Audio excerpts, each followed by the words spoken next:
and pride in our community drive us to provide affordable, career-relevant education that transforms the lives of our students and the communities they serve. Discover your calling through over 100 undergraduate and graduate programs offered on campus or fully online. Fresno Pacific University. Learn more at fpu.edu.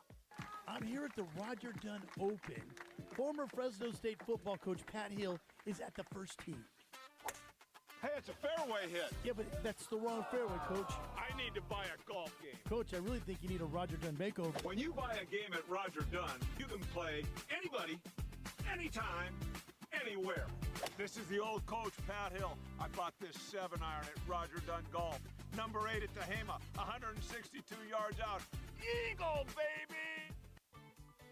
Hey everybody, Paul Metters here, host of the Central Valley Sports Report. I want to give a big shout out to Clovis Stone, Masonry, and Landscape Supply, proud supporters of all high school athletics, especially our Clovis schools. For over 50 years, they've been the Valley's go-to for natural and artificial stone, brick, block, bark, hummus, you name it, they've got it, with fast delivery available. Find them on Sunnyside, just south of Herndon and Clovis, or online at clovisstone.net. Ball improvement starts here at Clovis Stone. One of the most important keys to success is teamwork. Just like the Bulldogs football team, Fresno Rack has assembled a great team of their own. An industry leader in warehouse pallet racking and industrial warehouse shelving, Fresno Rack is truly your full-service one-stop shop. In-house CAD permit department, in-house installation crews, and of course Fresno Rack's sales team is second to none. Whether you're looking to just fine-tune your warehouse and make it more efficient, or you're building a new warehouse and need a turnkey from start to finish, Fresno Rack is here to help. Call, click, or visit Fresno Rack today. At Citizens Business Bank, we've been taking a personal approach to banking for over 40 years and are consistently recognized as one of the top performing banks in the nation. Hi, I'm Susan Woosner, Senior Vice President and Manager of Citizens Business Bank in Fresno. We believe in the importance of building long-lasting and genuine relationships with our customers. We want to provide you with the solutions you need to grow your business because your success is our success. Citizens Business Bank, member FDIC. Constipation with belly pain that keeps coming back and back and back. If your symptoms keep coming back, talk to your doctor. It could be irritable bowel syndrome with constipation or IBS-C. Linzess could help you get ahead of it. Linzess linaclotide is a prescription medicine that treats IBS-C in adults. It's not a laxative. It's a once-daily pill that helps you get ahead of your symptoms. It's proven to help you have more frequent and complete bowel movements and helps relieve overall abdominal symptoms, belly pain, discomfort, and bloating. These symptoms were studied in combination, not individually. Do not give Linzess to children less than 2. It may harm them. Do not take Linzess if you have a bowel blockage. Get immediate help if you develop unusual or severe stomach pain, especially with bloody or black stools. The most common side effect is diarrhea, sometimes severe. If it's severe, stop taking Linzess and call your doctor right away. Other side effects include gas, stomach area pain, and swelling. Talk to your doctor and say yes to Linzess. Learn more at linzess.com or call 1-800-LINZESS. From Clovis to Kingsburg, from Fresno to Bakersfield and everything in between, we've got you covered. This is the Central Valley Sports Report, your #1 source for high school highlights, riveting talk, and hometown heroes. And here is your host, Paul Metters. Happy Saturday to everybody out there. This is the Central Valley Sports Report, and you're listening to it all on 1430 ESPN, your local sports leader. I'm your host, Paul Metters, live here at First String Sports every Saturday from 10 to 12. That's where we do our show, covering mostly high school sports, a little bit about Fresno State. If you haven't heard, there's a Fresno State football game today at 3:30, season opener. A lot of people are looking forward to that. I got some names I'm going to throw out to you guys that are going to be active and going to be getting a lot of playing time. We'd love to cover our local student athletes here in the Central section, and I am very blessed to be kind of a mouthpiece for that. And if you're unfamiliar with the show, if this is your first time listening, thank you guys for joining. If you are a seasoned veteran and listening to the show, again, thanks for your support over all these years. This is year 5, and this is an exciting show. Had 2 shows before this, right? Setting everything up because high school football, Friday Night Lights, started last night. Actually started on Thursday. There were, 5 games Thursday, and a full 61-game slate last night. I'm going to be covering a lot of those games, giving you guys some scores as well. Also want to thank First String Sports. This is the only place I'd like to do my show. It's the perfect venue for it. The ambiance is fantastic. I do my show from the Letterman's Jacket Room off to the right-hand side. When you walk into the store, to my left, we got Madera Letterman's Jacket, Sanger West, Torres. To my right, Kerman, big win last night. Got Hoover. Hoover is actually in the house earlier. Young athlete was here, and Dad was with him, and they were getting their Letterman's Jacket sorted, what they wanted to put on it. Selma, Central, Colingo, Woodlake, they all share the same color scheme. Clovis High, Parlier. Got some Parlier news for you guys to share. Some good stuff coming from them last night. Clovis North. So thanks to First String Sports for being a great sponsor of our student athletes. Also, we got a new sponsor.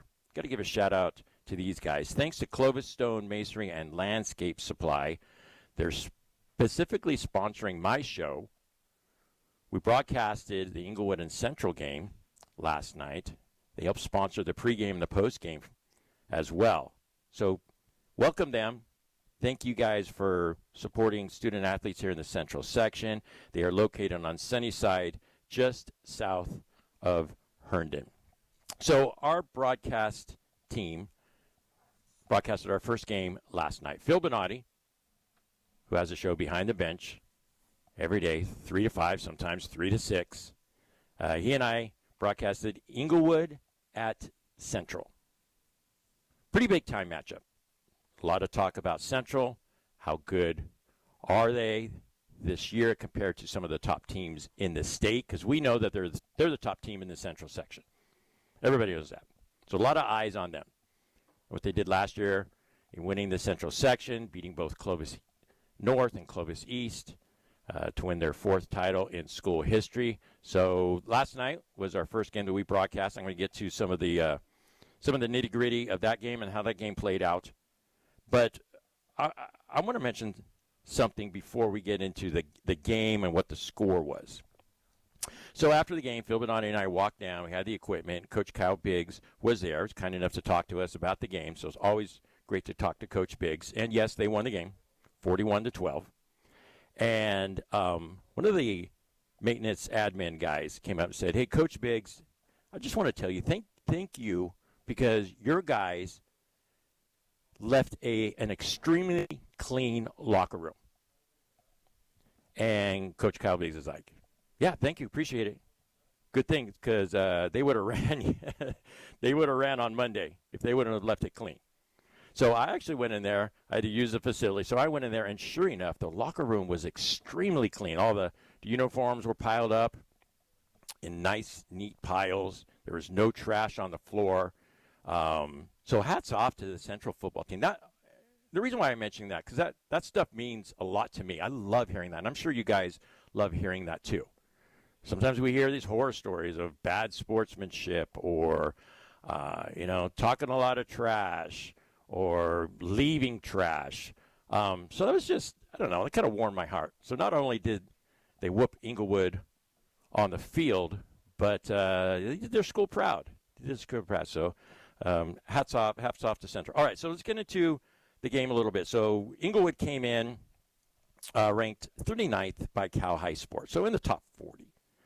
They were coming off a loss in week 0, so they had played a game against Los Alamitos the week before, lost 20-12. And, we watched warm-ups, and, yeah, it looked like they had some dudes, some guys that could play. Ran the ball 23 times the week before, passed the ball 23 times as well, so pretty even. But I tell you what, that's Central East. I got to start saying that, my gosh. Central East defense came to play. They did not allow a completed pass in the first half. Second half, a little wobbly at times. But then, the athletes took over. And, Central East is, they're loaded on the offensive side. Brandon Smith had a couple touchdown runs. One was on 4th and 2 from that wildcat position that's very tough to spot. It's a formation that that they've been running for a lot of years under Coach Biggs, and it worked to perfection. He had an incredible juke, man. He just sent a kid flying. He kind of stopped, and the kid tried to make a leg tackle. He pushed him away, and then the touchdown. Jelani Dipple, quarterback, junior, he went 15 of 20 for 280, 3 touchdowns. Had a touchdown run on 4th and 8. It was a quarterback draw. Bayon Harris was actually our 1430 player of the game. He was a dude. He's only a junior, 6'3", but he made an impact on defense as well as offense. Had a receiving touchdown, 137 yards. Actually, his touchdown catch was pretty impressive. Inglewood defender did a good job of knocking it out of the way, and Bayon using his 6'3" height just grabbed the ball out of the air. Good concentration, but he actually had a strip sack. Yep, Bayon Harris, wide receiver, you've been putting on the edge on a nickel package. He's an athlete. You ran him down, stripped or fumble, got the fumble. Actually, it was a teammate that picked it up, scored on the next play. So he was a dude last night. E.J. Morgan had a touchdown catch as well. So Central comes away with a very, very nice victory in Week 1, and it doesn't get any easier next week. They travel to Grant. Grant is ranked 13th in the state. Grant is one of the top teams in NorCal. You think De La Salle, Folsom, right? But, I mean, Grant is tough. They got some really good players as well. And Coach Biggs was saying, well, we'll see next week. We'll see how good this team really, really is. That is a huge test. So congrats on Central East. The Bengals, with the start of a new era. And I tell you what, those helmets looked really cool. Really, really cool. If you guys haven't seen pictures of them, find them on social media. Yeah, they looked like those Bengals stripes of the NFL team. Looked really, really sweet. But you know, they took care of business on the football field. Next week, we're going to be broadcasting Salinas at Clovis. Pat Hill is going to be joining us for that broadcast. That game is turned into a rivalry game. They're going to be doing some cool stuff. Pat Hill, I think he's going to speak at the luncheon. Both teams are going to eat lunch together, and then Coach Hill is going to join us for the broadcast. So stay tuned for that, Salinas at Clovis. All right, so what else is going on the show today after we take a break here in a couple minutes? I'm going to give a rundown of all the scores from last night. And, you know, I text coaches and I find stuff on social media. So I got a general idea of a lot of the games that were played last night. Any upsets? There's kind of kind of 3 different scores that surprised me a bit. So, again, after the break, I'm going to be running down the scoreboard from last night. After that, I got Jared Campbell. He's the head coach at Lemoore High School. They beat Monache last night in a tight one, 14-7. Coach Campbell is in his 2nd year. He's an alum of the school. He's a passionate dude, and he is all in.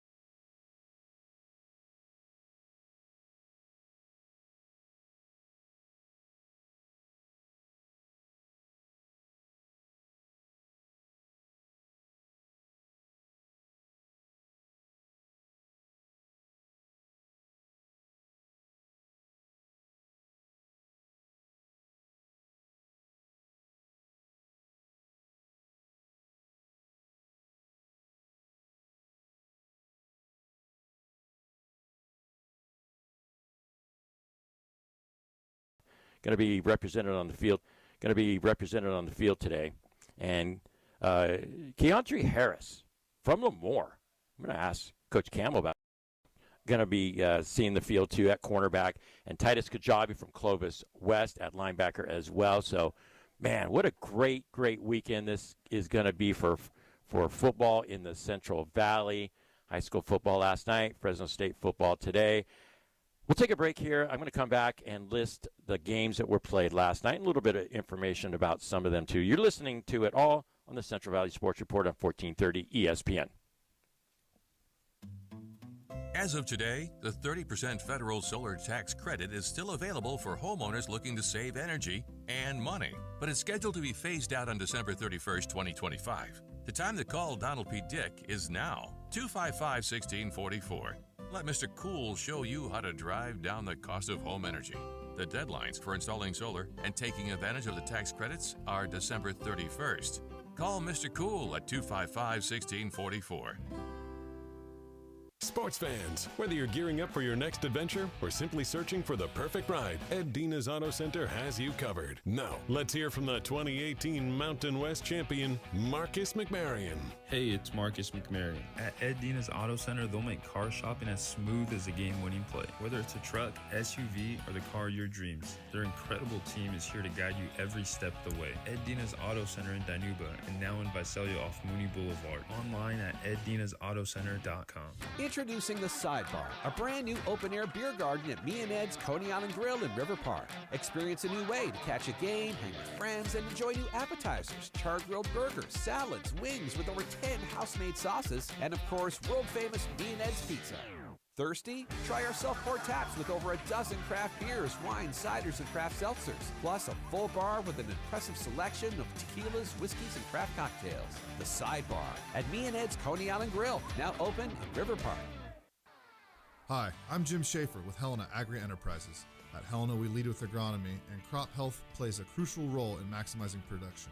You can visit helenaagri.com to find your local Helena retailer and learn more about Helena's products and solutions. Summer temperatures and droughty conditions are rapidly approaching in the Central Valley, which isn't ideal for farming. These environmental stresses can impact yields significantly, so how do we fight against this? At Helena, we have a product called Megafol. Megafol contains a precision blend of plant extracts that improves crop vitality and helps defend against environmental stressors like heat and drought. So how does it work?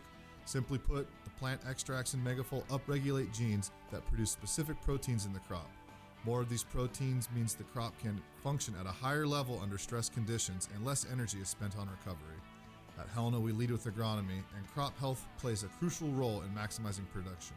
You can visit helenaagri.com to find your local Helena retailer and learn more about Helena's products and solutions.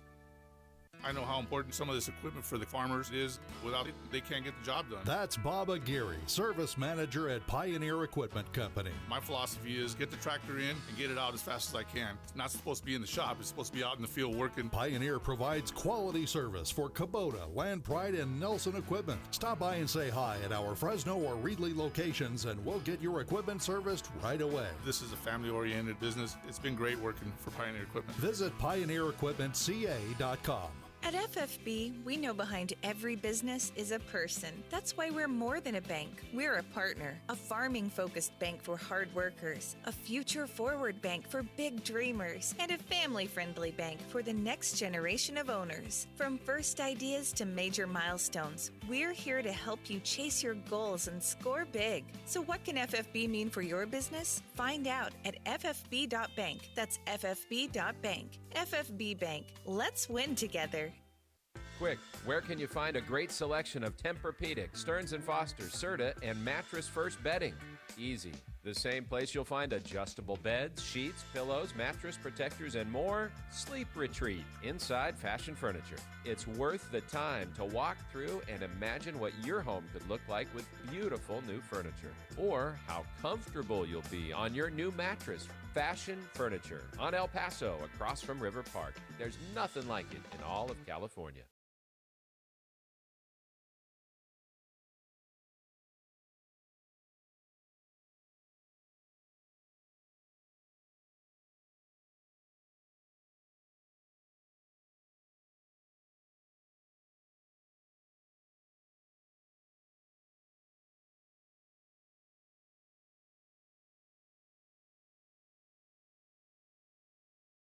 Went on a show yesterday and then on the broadcast as well. Like, we set an over-under of how many times we were going to screw up, just calling Central East just Central, or maybe even the Grizzlies. So we set it at 3.5, and I think we went over by the midway through the first quarter.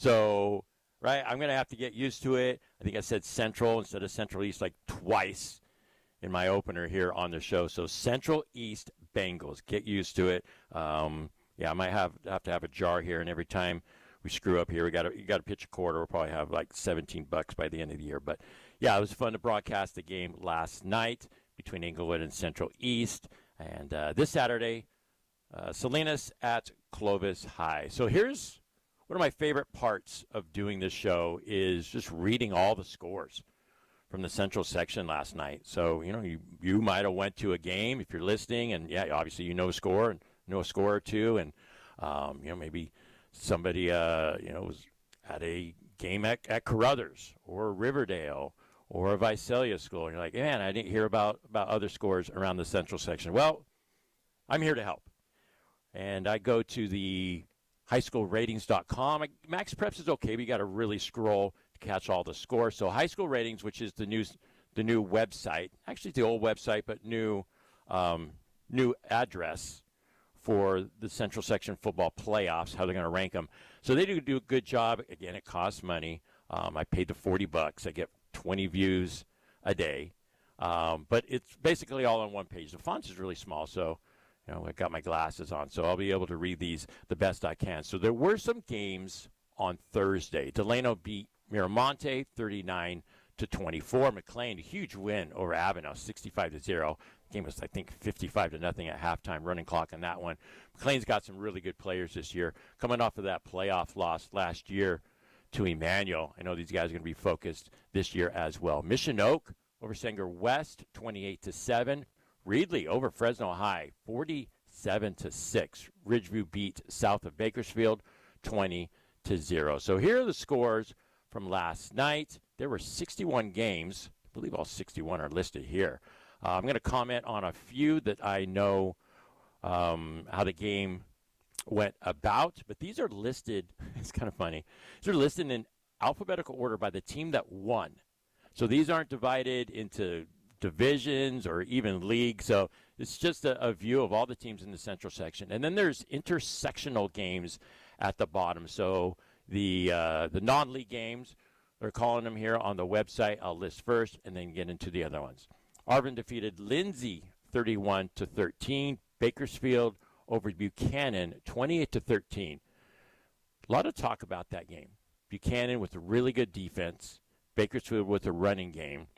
Game was 7-6 at one point. Bakersfield was leading, but I think a late touchdown put that game away. So Buchanan loses at Bakersfield in week 1. Cabrillo over Selma 31-14. Chowchilla defeated Fireball 17-14. A game that we're going to be talking with Coach Aaron Wilkins about. Clovis all over Central Valley Christian 48-0.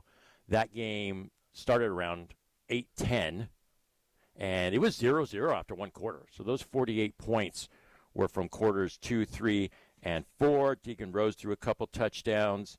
Maddox Merrill had a touchdown. There was a pick 6. Actually 3 touchdowns from Deacon Rose. So we'll get a more detailed synopsis of the game from Coach Wilkins at the top of the hour. Clovis East over Boulder 26-7. That game was at LaMonica Stadium. A new era for Clovis East. Lost a lot of players from last year. Star running back Lindsey Graves did not play in that one. Jamie Spurgeon takes over at quarterback. He had a couple touchdowns. Had a lot of carries, too, as well. So at one point, he had 12 carries in the game. So that's a lot for a quarterback. So congrats to George Petroson for getting his first win, returning to a Clovis area high school. Was at Clovis West before taking the job at Clovis East this year. So Bullard with the 7 points. I heard their defense play pretty darn good. But that front 7 for Clovis East is still really, really strong. Clovis North defeated San Joaquin Memorial at Veterans Memorial Stadium 42-14. Congrats to Colby Hunter on his first win as a head coach for Clovis North. Coalinga defeated Carruthers 13-7. Del Oro over Chavez. How about this? 7-0. Edison of Fresno holds on to defeat Templeton at Templeton 28-20.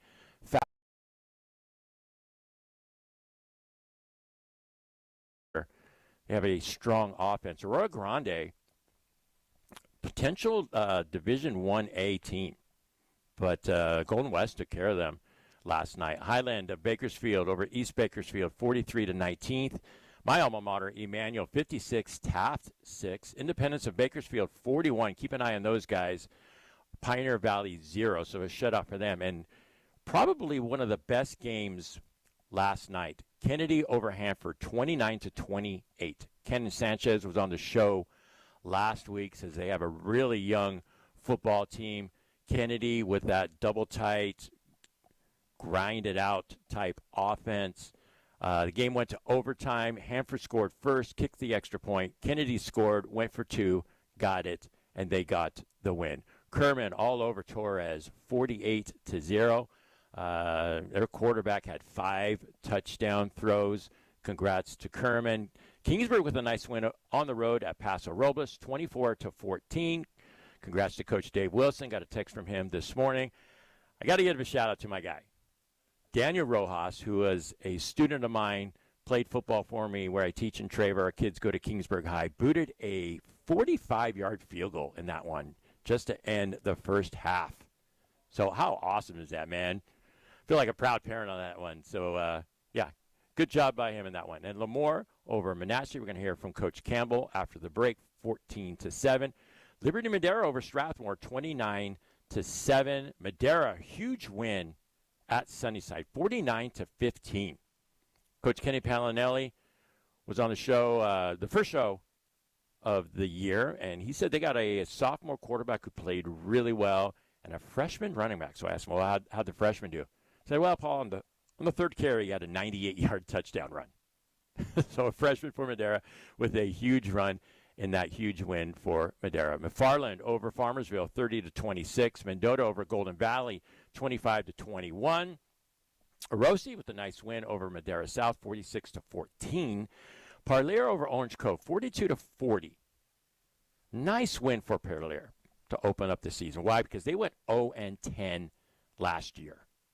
0-10. For them to get a win, I'm sure that was a huge lift for that program. So congrats to Parlier for getting their first win of the season. Redwood put up 35 points at Centennial. 35-20 was the final score. Keep an eye on Redwood this year. Rigetti over Santa Maria, 56-0. Roosevelt of Fresno, 40. Corcoran, 13. Those Rough Riders. It's a lot of points. Sanger over Dinuba, 36-13. Shafter shuts out Exeter, 41-0. Keep an eye on the Generals. Coach Perucci hit a milestone in last night's win. He's got a Division I player. And he didn't even play last night. Marion Sloan is a running back / wide receiver going to Boise State. So, yeah, keep an eye on Shafter this year. Tulare Union squeaks by at St. Joseph, 27-24. Talked a lot about Tulare Union and their offense, but, man, they had a tight win there at St. Joseph. Tulare Western, 54, LD 28, Wasco 14, Porterville 7. Woodlake, big win over Sierra Pacific, 41-13.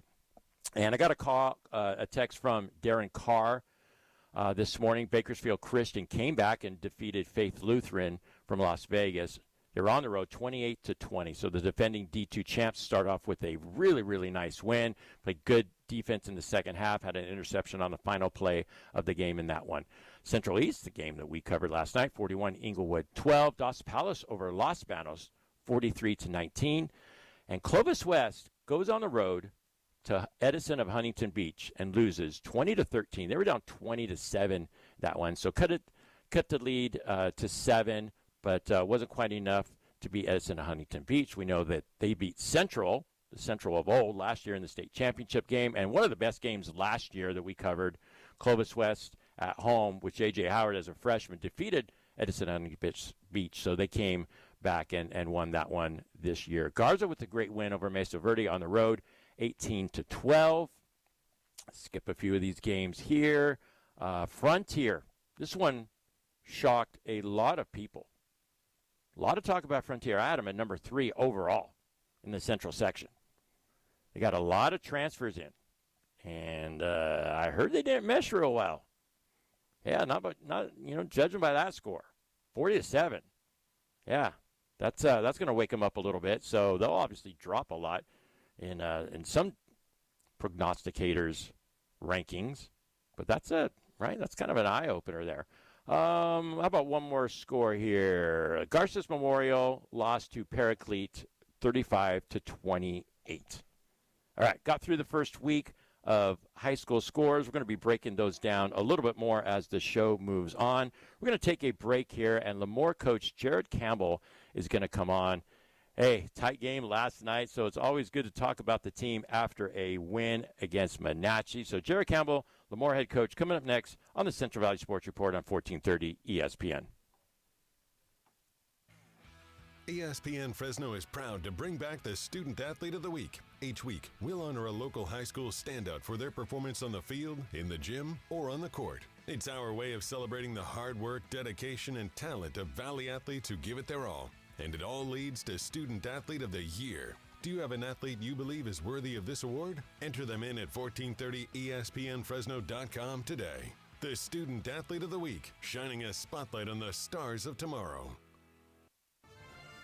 Sports fans of the Central Valley, are you ready to step up your game day grilling? Step into the Butcher Boss and discover winning flavors the champions crave. Ask about their 5 for $35 deal, where you can feed up to 5 people for $35 every day. Located right off the 41 north of Avenue 11, stop by the Butcher Boss today and become the boss of your barbecue.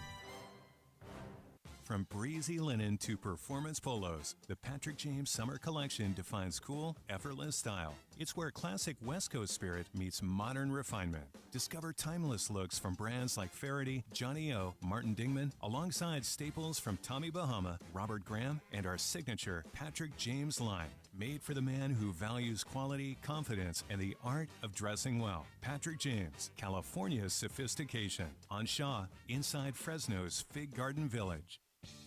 Whether you're planning a special event or simply craving something new, Lynn's Restaurant Group has a variety of dining options to suit any occasion. If you're in the mood for fine dining, Oiza offers a refined Japanese experience. Looking for something quick and delicious? Ramen Hayashi serves up satisfying bowls of ramen in no time. Craving variety? Lynn's Fusion has an endless all-you-can-eat experience with options for everyone. No matter the occasion, Lynn's Restaurant Group makes every meal memorable. Visit lynsrestaurantgroup.com to learn more. It was 106 degrees. The Johnsons were sweating, and their AC, dead silent.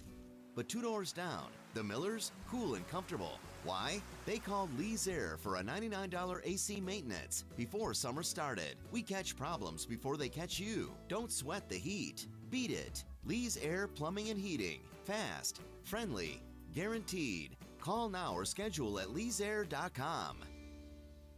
Are you a business owner struggling to understand how cloud technology can help your business? Are you in need of computer and technology support for your employees? M-Cubed Technologies is your solution for fully managed IT services. 24 hours a day, 365 days a year. M-Cubed will be your partner in the digital world, allowing your business to carry on worry-free. We specialize in cloud hosting, Microsoft 365 management, general IT support, and VoIP phone services. Call M-Cubed Technologies today to discuss our partnerships.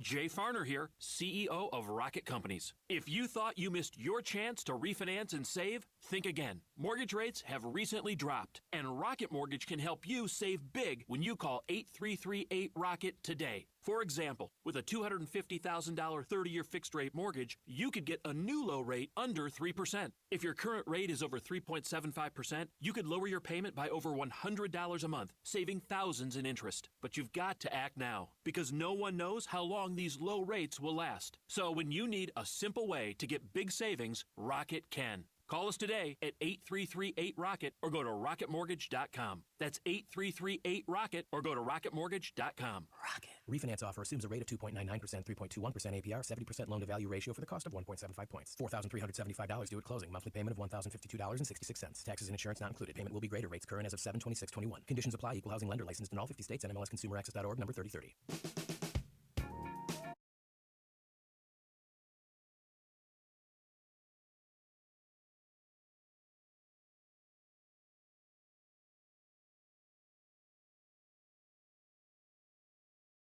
it's the first time that I've done that this year, just reading off the scores, trying to feed you guys information as quick and concise as possible.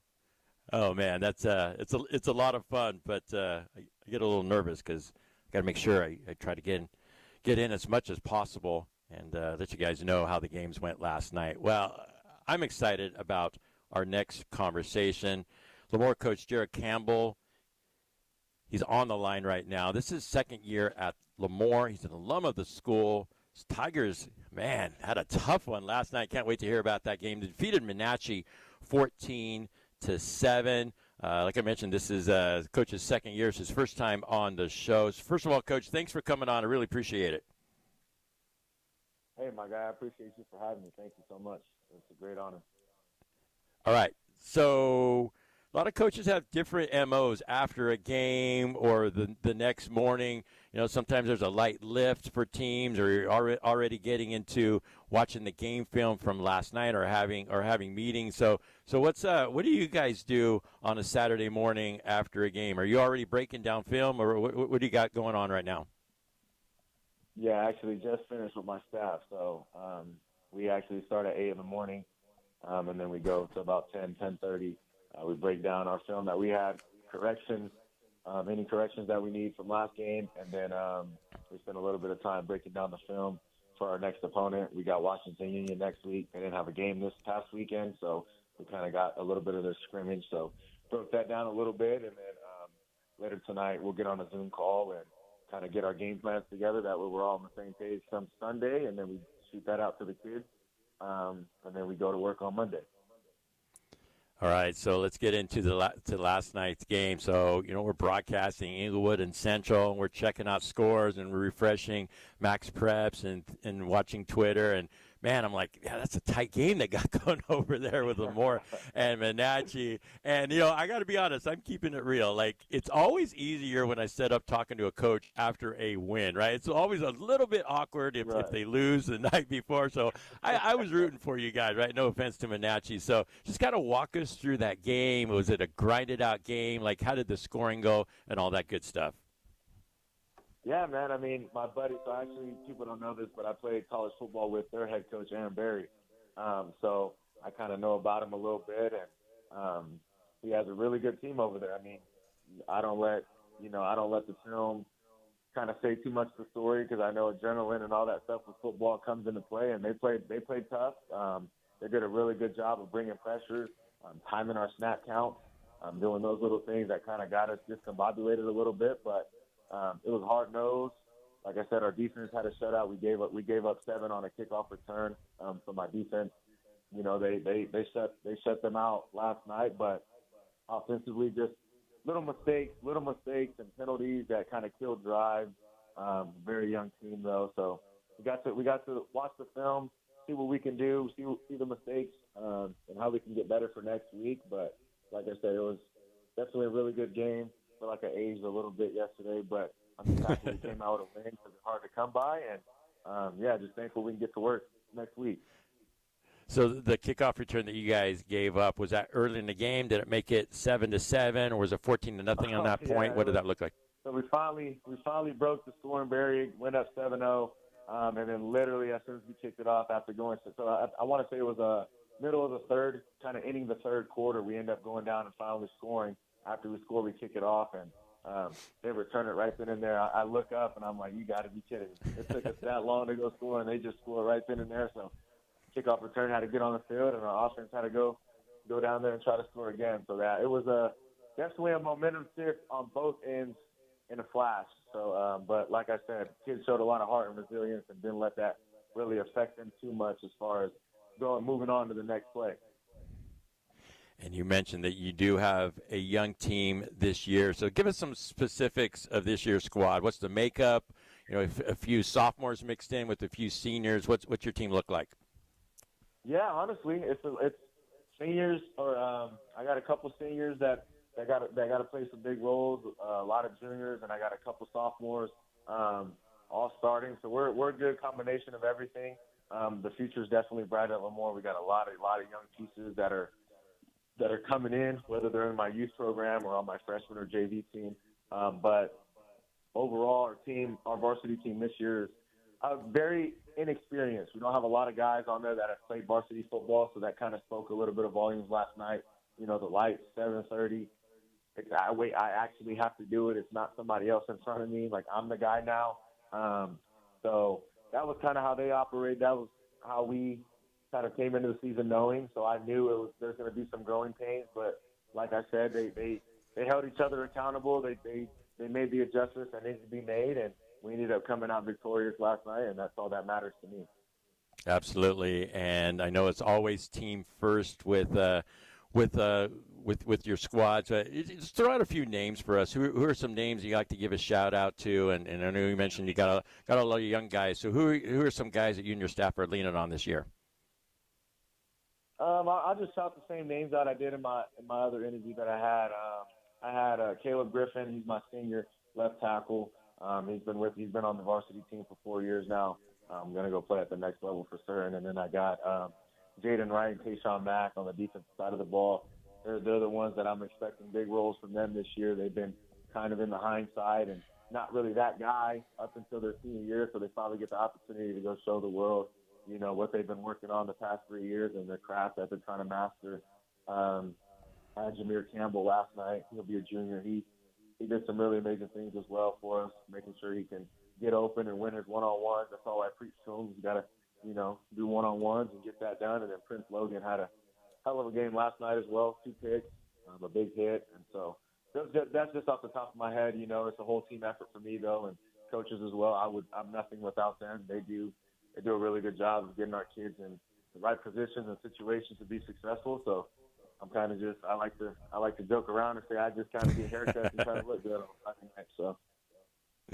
Absolutely good stuff. All right, so I want to speak on one player that you've been able to watch and follow and mentor a bit as well. So I mentioned Fresno State, and the local kids are going to get some major playing time today when they kick off at 3:30 at Kansas. So you got a guy, Keontre Harris. He's a Lemoore grad.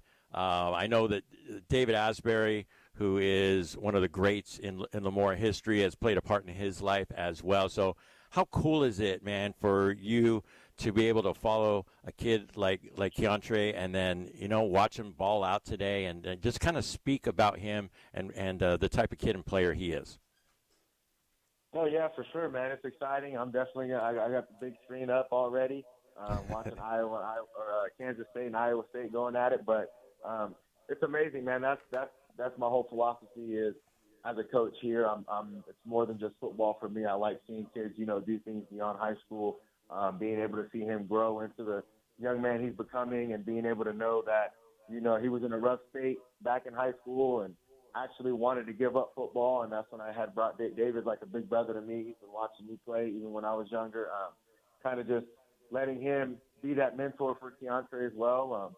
We kind of did everything we could. Coach JD, shout out to Coach JD, man, coming out every week to come see him and come stop by and really changing the kid's life. And it's exciting to see his hard work paying off as a redshirt freshman, going to be able to go see some minutes potentially and just doing the things that we've kind of engraved in him, which was, you know, go out there, have fun, do your job, and go make the most of your opportunities. So it's going to be very exciting and super proud of him and all my other young bucks that I got out there playing college football and doing good things in the world.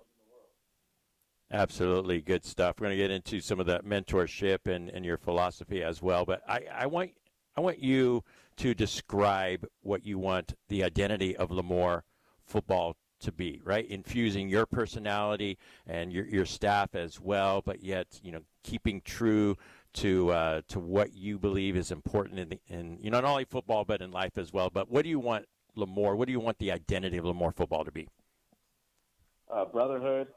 Brotherhood, physical, fast. I mean, I think those are the 3 words that kind of describe what I try to give out to them, a brotherhood, because if you trust in one another, you believe in one another, you believe in the staff, you believe in your teammates, it goes a very, very long way, especially when you hit adversity. And then, you know, like I said, fast. I love kids that can run. I mean, you can do a lot with kids that are able to run and get to spots that they need to get to, be able to disguise looks, coverages, or on the opposite side of the ball, being able to get them the ball and say, hey, go make a play, go be an athlete. Like, this is what you were gifted with, go and do it. go show the world what you're able to do. And those are kind of, my biggest things that I like to involve our program around, our teams around, and they all understand that it's bigger than football, but if we do the things that we're supposed to do in the real world and where we're at, then everything else will just take care of itself. I know you're a defensive-minded coach. Am I correct on that? Because you were coaching defense before you got the head job, right? Yeah, I'm definitely on the dark side for sure. What is it about defense, though, that you love so much? Is it just the ability to figure things out and hit somebody or to make a big play? What do you love about the defensive aspect about football? I just love playing chess. Love playing chess over checkers, and I love to be able to stop people and that feeling of them thinking that they can score the football or, thinking that they're going to be able to pick this thing apart or whatever, just kind of seeing there and watching the game play itself out and like, okay, I see what they're trying to do. Now I'm going to go make an adjustment. I love making adjustments. Every single drive we're making adjustments on the defensive side of the ball, trying to see how we can put our kids in the right situation. But, that's all I really played my whole life was defense. I got an offense a couple times there, but I live by that motto that defense wins championships. And the times I've won championships, our defense will be flying around. So it's fun. It's fun seeing the kids fly around. For a lot of people that know me, they know I get pretty juiced up when the defense makes a good play and does what they're supposed to do. And it's just exciting. So, yeah, I love the defensive side of the ball, but I also love offense, too. I get to help them a lot as well with my inside and just them understanding, like, hey, this is the coverages that they're running. I know what beats it. Or I know this is what we can do to attack this because they're in a forefront or they're running in cover 2 or they're running Tampa, things like that. So it allows me to kind of just be well-rounded, not saying I know everything, but kind of give my insight where things are and how we can, put these kids in the most successful spots. Talking with Jared Campbell, the head coach at Lemoore. All right, I want to go back a bit. So you mentioned that you knew the Menachie coach. I think is this his second year as well at Menachie? I believe if it's not his second, it's his third. I think he got one more on me. Okay. All right. So when you got your first win last year as a coach, putting on the purple gear, right, alum of the school, but putting it on for the first time as a head coach and running out there and getting your first win, you're a Lemoore guy through and through, right? Just talk about the emotion.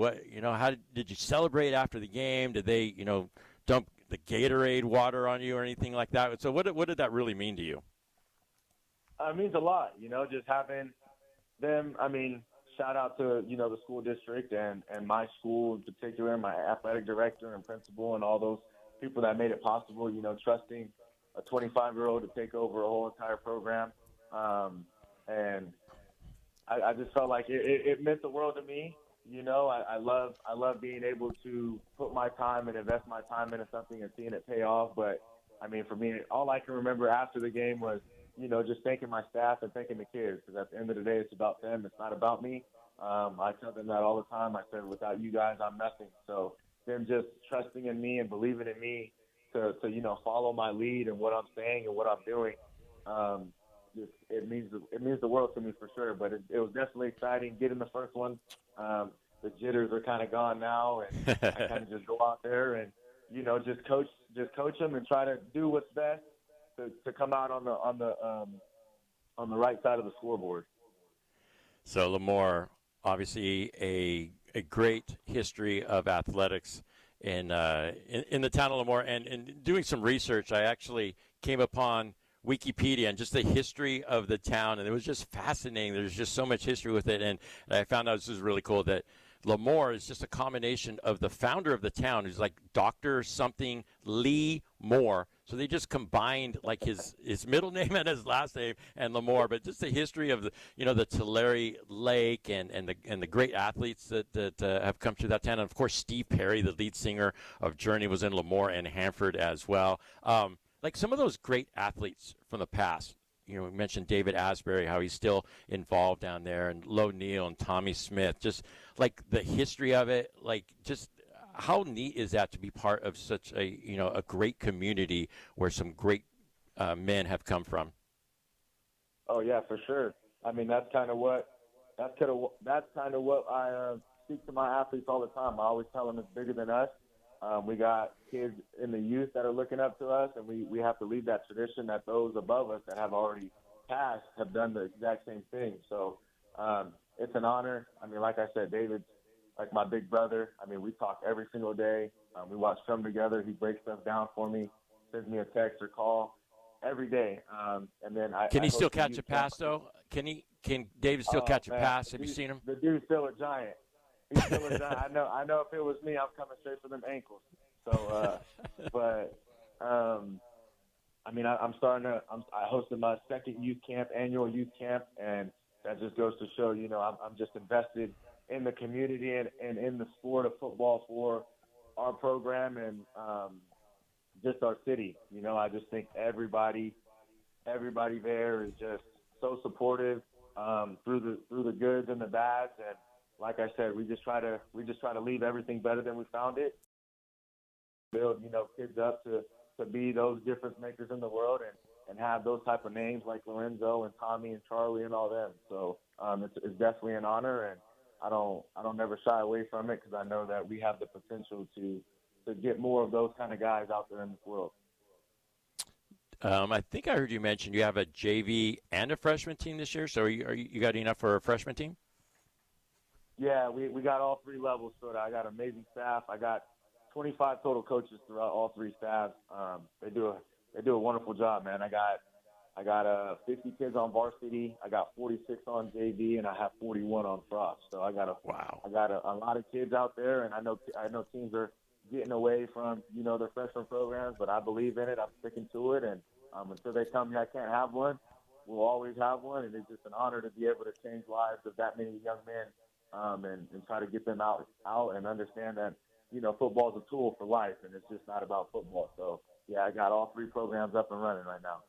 Oh, that's great to hear. That is such a luxury, and that's going to definitely pay off in the future for you. We got about 3 minutes here with you, Coach. This has been a great conversation so far. So I want to go back, right? So I mentioned you're an alum of the school. You played there. You've played in some pretty high-level football games as well. But I heard you mention when you talked to our friend Gabe Camarillo last year, obviously Hanford's the big rival, right? The Hanford-Lemoore game's a huge deal. Is it true you guys were both 9-0 like your junior year, and you guys met? Sure. 9-0. Walk us through that game, man. How did that game go?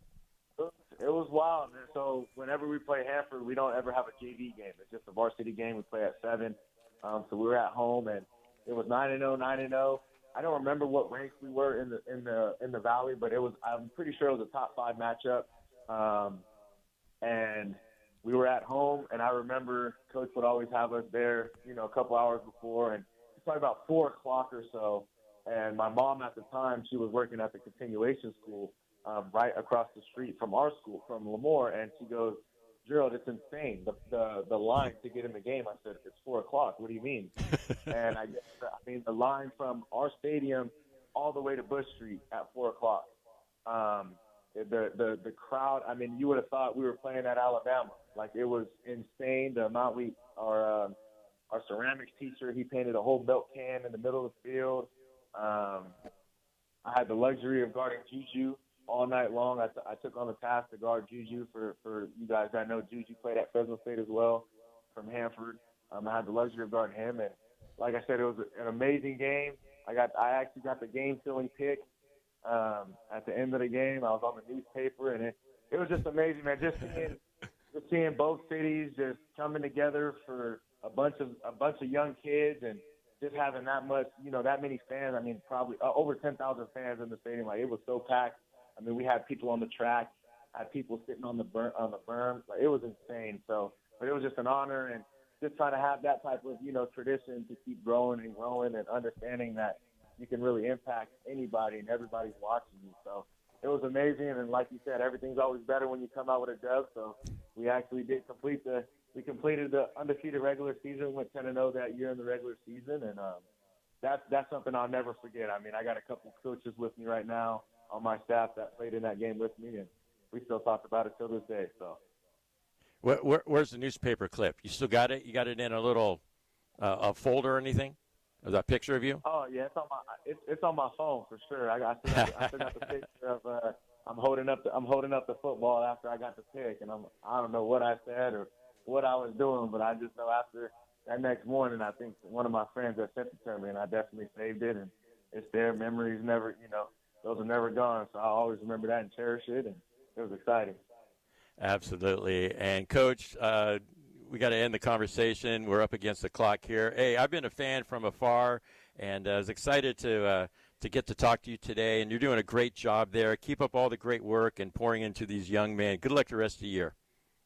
Hey, I appreciate you, brother, for having me on here. And if you guys ever need anything, let me know. And thank you so much for the words. And I'll definitely keep doing what I got to do and trying to, make the whole Valley proud, not just Lemoore. I appreciate you, though. Absolutely, 100%. Jerry Campbell, the head coach at Lemoore. Thank you for coming on. All right, we're going to take a break. We're going to be talking more high school football here on the Central Valley Sports Report on 1430 ESPN.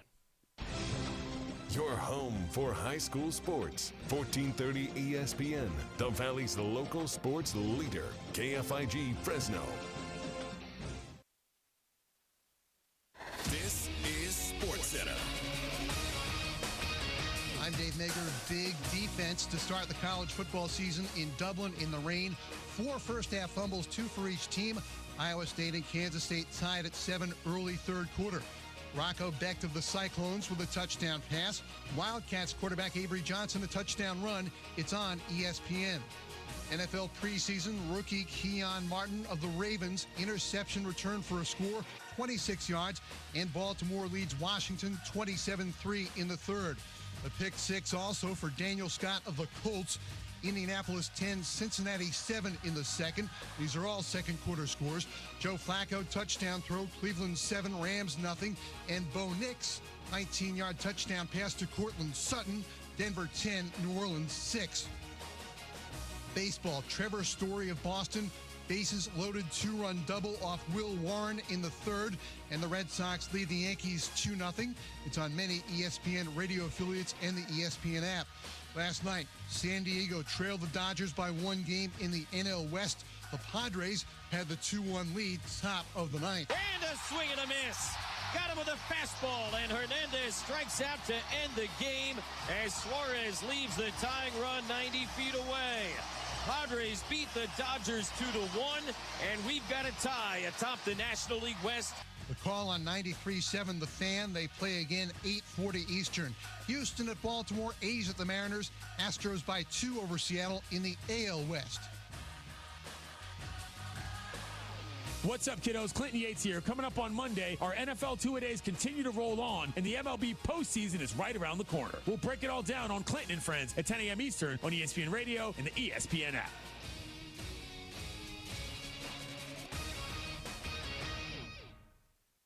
Football fans, listen up. Are you tailgate ready? Grocery Outlet and ESPN Fresno are going to make that happen with our Tailgate Ready contest. Up for grabs is a pair of tickets to a Fresno State home football game, as well as $100 towards your tailgate. Sign up at Fresno's Southeast, Northwest, and downtown locations today. We'll select a winner before each Fresno State home game this season. That means 6 chances to win. So be sure to stop by your local Grocery Outlet today and win big for your tailgate and go support the Bulldogs.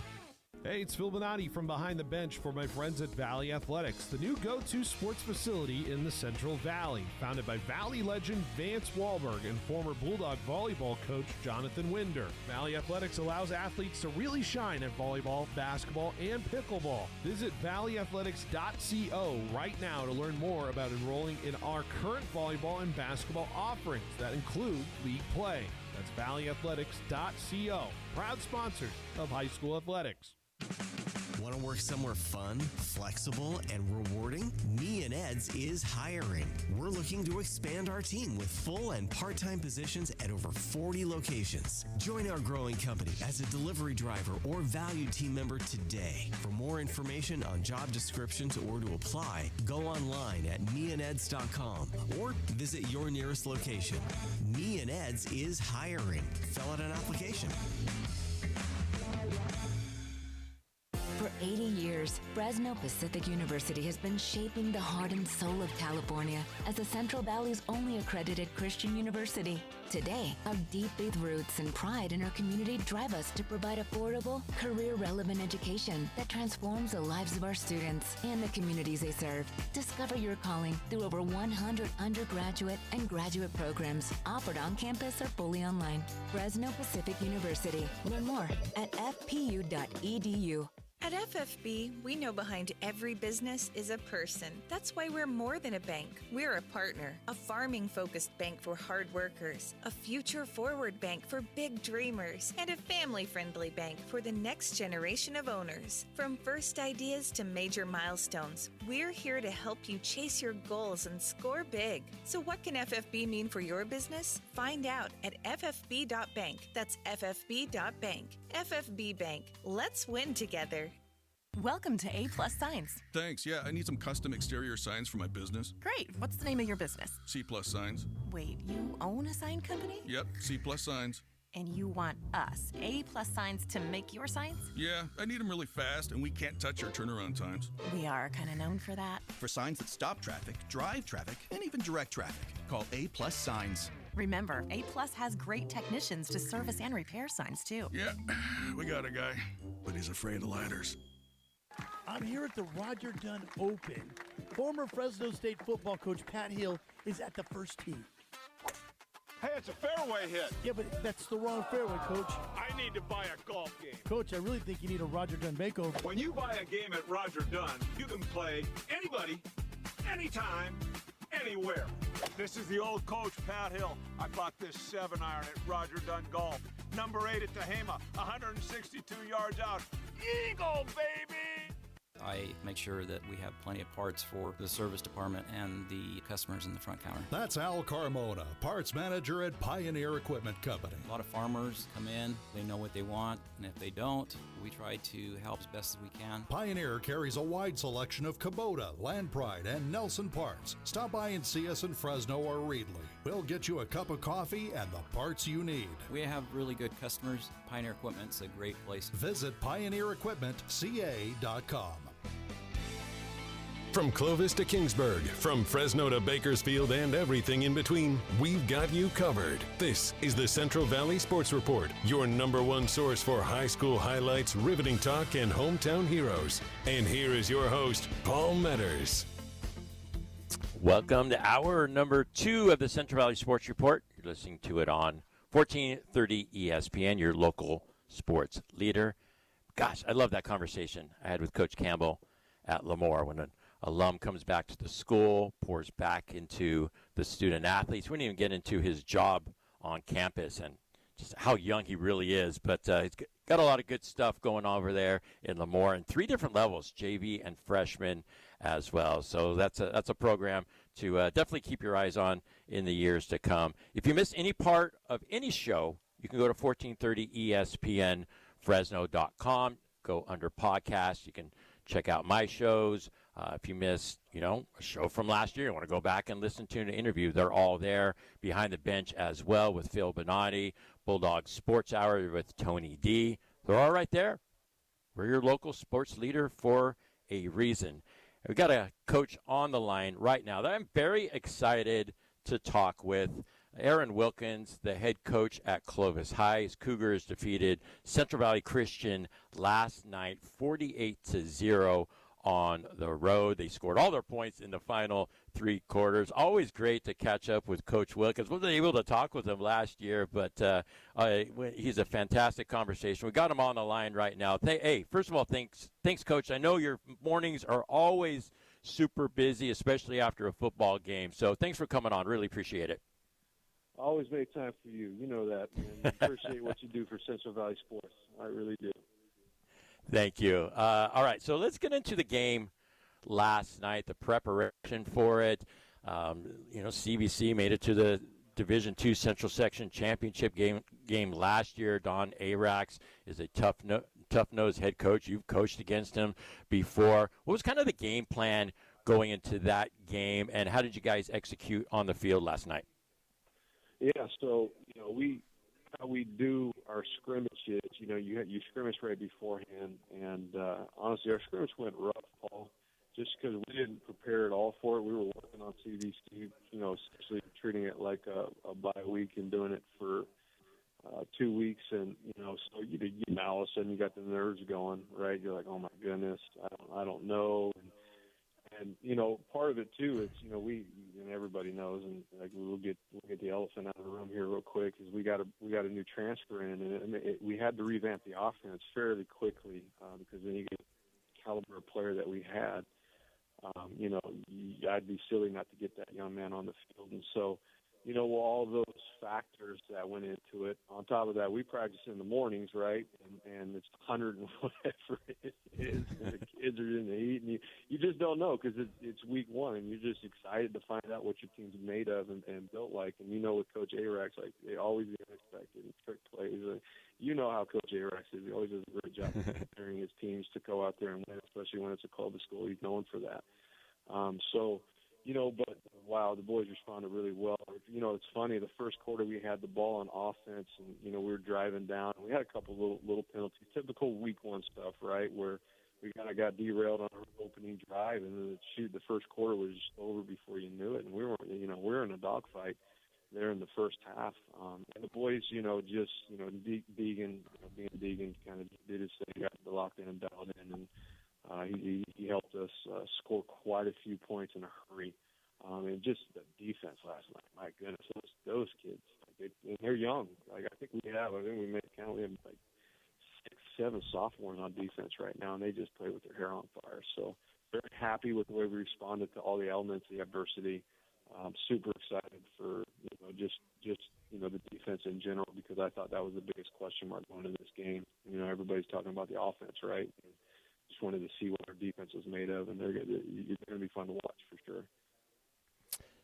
The game got one of those late starts, didn't it? I was there. I had a buddy there that was at the game. He's texting me up there. He's like, the game hasn't started yet. It's 8 o'clock, so I think we're kicking off in 10 minutes. Did that, like the heat and all that junk that was going on last night, right? Did that affect anything? We're just like anxious, like, come on, let's go. I'm ready to hit somebody. Yeah. Is that kind of how the kids were feeling? Yeah. So gosh, it's hard in those situations because you don't really know. You don't really want to get them out there and warm them up too much and just wear them down, So I just told the boys, I'm going to treat you guys like pros. You guys go out there, get yourself warmed up, get locked in. And I didn't have to say a word all pregame. And that's, as a coach, that's when right? When you just stand back, cross your arms, and let the kids do their thing, that's when you have a team that's locked in. We didn't have one guy cramp. We didn't have one guy go down. Like they're welcome, as you know, Paul, we run a pretty tight ship, and we run a lot. And those boys are in great shape. And, they responded. They responded really well to all the elements. And, again, that's always a question mark. Morning practice, just because I don't like to cancel practice in the heat. I think it's better to get it done early. And you know how it is. It makes one of those situations where you're thinking to yourself, like, is this going to hinder our performance? But it did not. So I'm proud of the way the boys responded for sure. And we got back at 1:30. And I'm trying to get the film up, and I got home at 3:30 last night.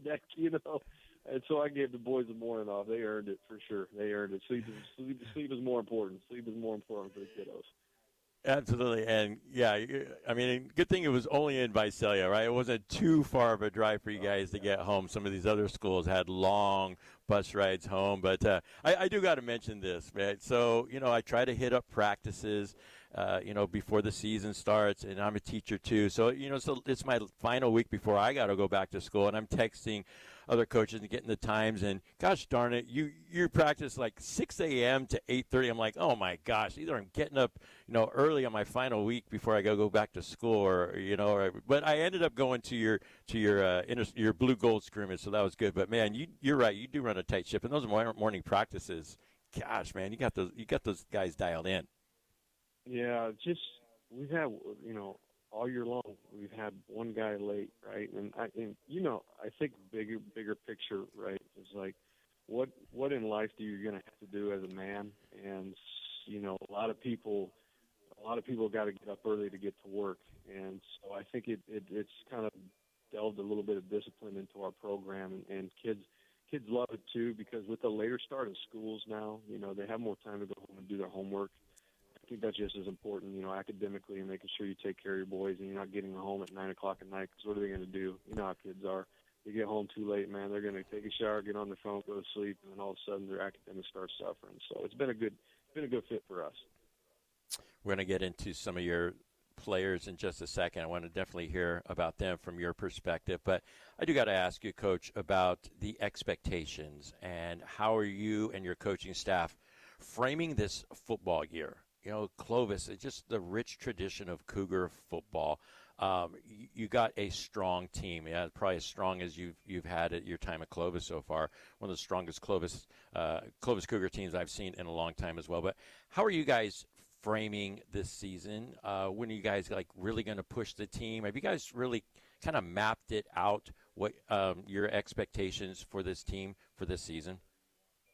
Yeah, I mean, all the boys, obviously, you go to the semifinals last year, and you faced that Clovis East team last year that was just so dynamic, and you're just heartbroken. I think all our boys have that taste in their mouth, but we sat in our meeting and just like, guys, we're not going to talk about anything but maximizing everyone's potential in this room.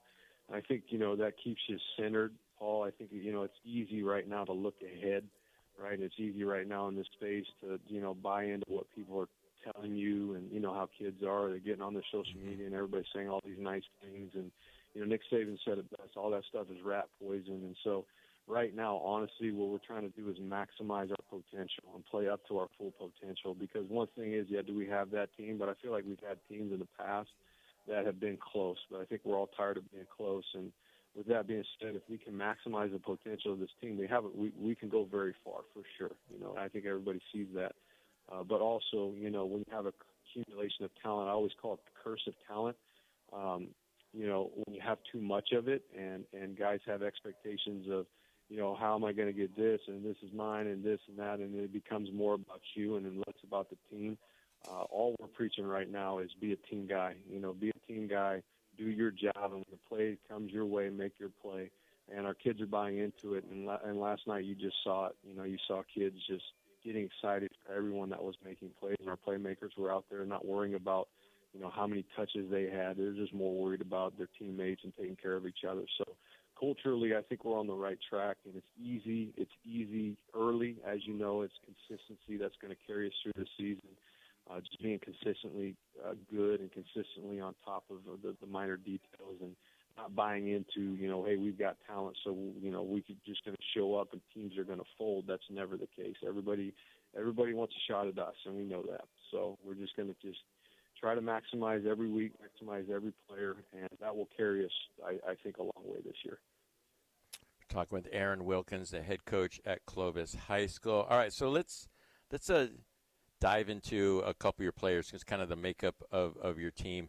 Deegan Rose, and so I remember this vividly, Coach. And again, you're very welcoming to to media for practices. And I remember, one of the first times I had met you, you're like, "Hey, Paul, come on, let's talk with the other coaches." You invited me into your room, and you're like, "Yeah, I think we're gonna go with this freshman quarterback named Deegan Rose." I'm like, "Oh man, okay, I've heard a little bit about this kid."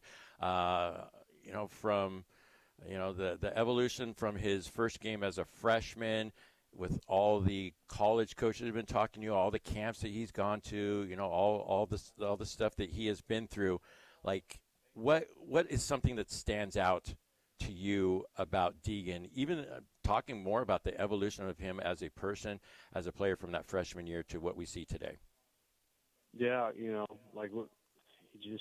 just a different kid. He's a great human being. He's a great teammate.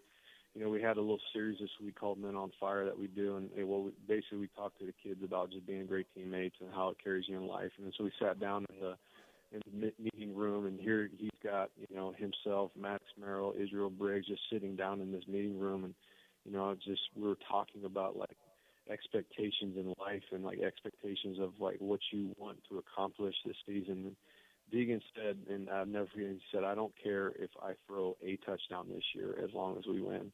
And I think that just speaks volumes for what that kid wants and like what you want in a quarterback, right? And, it's going to carry that kid a long way in life if he has a team first mentality.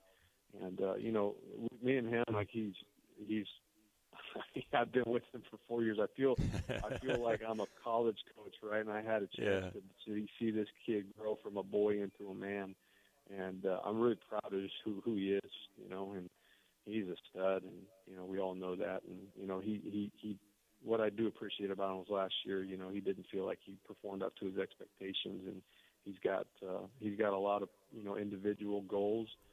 But he's willing to put those aside for his team and just wants to win. If he's got to hand the ball off 100 times, he will do it. It does not matter to him. Are you calling plays this year? I am. Yep, I am. You are. All right. Yep. So how much can Deegan override something? Like how much freedom are you giving him on his senior year? Yeah, so Deegan sets every protection, so he has full control of that, and it's the first year he's ever been in charge of that. Last night he was awesome. He did a great job. And then we have, for the first time ever, and I've given him the freedom, we have a play call with another play call attached to it, and he can look at the defense, and he can change the play if that's what he sees and what he wants. And most of this, Paul, honestly, and it's awesome to have, but it's better for him in the long run because it's exactly what he's going to have to do, at the next level. He's going to have to learn how to look at defenses and how to see how their alignments are and how we need to change the play call to make sure we're in the right play.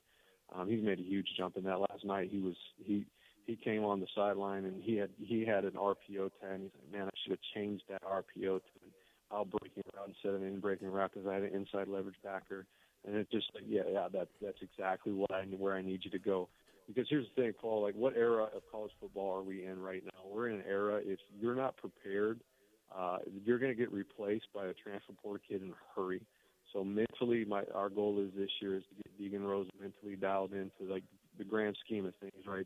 Just the actual game of football, so he has best chance to get on the field early, so he doesn't. I hate to say this, so he doesn't get replaced, right? I mean, it's just the era we're in, right, Paul? So he doesn't get replaced at the next level. But yeah, he's got a lot of freedom. Now, with that being said, if he's making the wrong choices, obviously, in that specific game, we'll dial it back. But so far, he's not going to do that. Deegan knows what he's looking at. I know, and I'm glad you brought that up. Right, it's a different game now, and you coached at the college level as well. Before a lot of this stuff took over, the transfer portal, NIL, and collective and all that stuff. So it is a different game. But if anybody's going to be prepared to play quick at the next level, I think Deegan is definitely one of those guys that could do it at Oregon State. Yeah, for sure. And just his arm talent, right, Paul? Like his arm talent is ridiculous. It's ridiculous. So he's got a really good chance of making. He's going to be. We're going to see him play for a while. I think. I really do. So there's a couple other players I definitely want to talk about. Another kid that I've watched from his freshman year, Maddox Merrill. I think he had one touchdown. I think he had one called back in that first quarter as well last night. Cyrus Mendez. That kid is an absolute dude. When I saw him up close and personal, and I knew he was, a big guy, but when I saw him at the blue gold scrimmage, he looks like a college football player right now. He definitely can fill out a uniform. And Carlos Young, he's a playmaker as well. I saw him take, a couple pick sixes to the house the last few years as well. Just those three guys, and then we're going to talk about Israel in a second as well. But added to Deegan, man, those are some core guys as well you can build around. Yeah, I agree with you. I was a tight end coach at Northern Illinois, and I would take Cyrus. I would take Cyrus right now. Like, Cyrus, to me, is the guy that's not talked about in that group, right? You have Deegan, Oregon State. You got Maddox going to Fresno State. You got Izzy, and you got Carlos with all these offers, and you have Cyrus. And to me, when you look on that field, Cyrus looks just like all those guys, right, Paul? He's dynamic, he's tough, he's physical, he runs people over, he has great hands, he's 250 pounds, those two tight ends are super dynamic for us. I'm super proud of that kid. On his birthday, he had 83 yards on 3 catches and 2 touchdowns on his birthday, and we sang him happy birthday afterwards. And he's a kid. I tell his story as he came in as a freshman. He has a little different home life, a little different background, right? And he had like a 1.8 GPA, and you know, I just told him, like, Cyrus, you have zero chance to play for me here. Like, there's absolutely no way that you are going to make it if you continue down this path. And like, he took it to heart, and he has a 3.8 GPA. He just got our 7 jersey, and our 7 jersey at Clovis High represents the most complete player, and it's academically, it's socially, and it's on the field as well. And I'm just, you know, he's put a lot of work in, Paul. He's put a lot of work in. He's got a chip on his shoulder because obviously you got a bunch of guys around you, and I think he's like, hey, what about me? I can do this too. So Cyrus is going to be a fantastic player for us this year. And I do have to ask you, Coach, you know, Israel Briggs, a lot of talk and chatter about him, and we know the skill set that he brings. A 4-star kid doesn't come around very often. I saw him score a touchdown. I saw last night on the news. I want to ask you first, and it'll be straight up with people. What do you want people to know about his situation and about him coming to Clovis? Like, what do you want people to know about the situation on record? Yeah, obviously, you know, golly, there's just so much noise. But like when you get to like know, you know, I would challenge everybody to get to know the kid and the story first before you make judgments, right? And you know, it's just, you know, I don't want to disclose everything in terms of his family life, but you can read about it, right? And when you read about something like that, you know, Izzy, as we've relationship, has kind of communicated kind of some of the stuff he's gone through, and like, man, you know, like I'm human too, right? And like you got a soft spot in your heart for kids like that, and you just want to help, right? And it really, honestly, this whole thing for him is about helping prepare him for the next level so he can make it, because it's the same thing. Like if Izzy is not going to be prepared at the University of Miami, he is going to be replaced. And that's the truth of it, right? Those guys have zero tolerance for waiting for kids to figure it out. And one thing that he has been absolutely fantastic as a leader. He's been fantastic as a human. We're moving him all over the place, and he blocked his freaking tail off last night, and it was funny. Like Cyrus, you know, Cyrus is scoring his 2 touchdowns at tight end, and he's got all these yards. The first guy down to go celebrate with him was Israel Briggs, and I think that speaks volumes for how he played. He plays with joy. You know, he just plays with a lot of joy. So don't judge the book by the cover. And, you know, me and him sat down and just, you got to filter out the noise, man. This for you is about getting yourself ready. I mean, he's leaving in December as well, just like Deegan is getting yourself prepared and ready to go at the University of Miami. And, you know, Paul, you know, 4 stars, like, I've been in the college game, and there have been some 4 stars that it's like, I would not recruit that kid.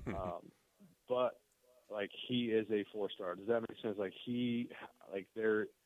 you know when you see him. Does that make sense, Paul? You know when you see guys that have the on Sunday. He's a legit, 6'5", 210? Is that where he's sitting at? 100%. He has the ability to play on Sundays. No question. No question. Our two tight ends at Northern, you know, I mean, those guys both shared about 800 yards receiving in a year. You know, and Daniel Crawford was one of those kids, and he ended up making it. He is by far more skilled than him. You know, he's going to put weight on, you know, at the next level.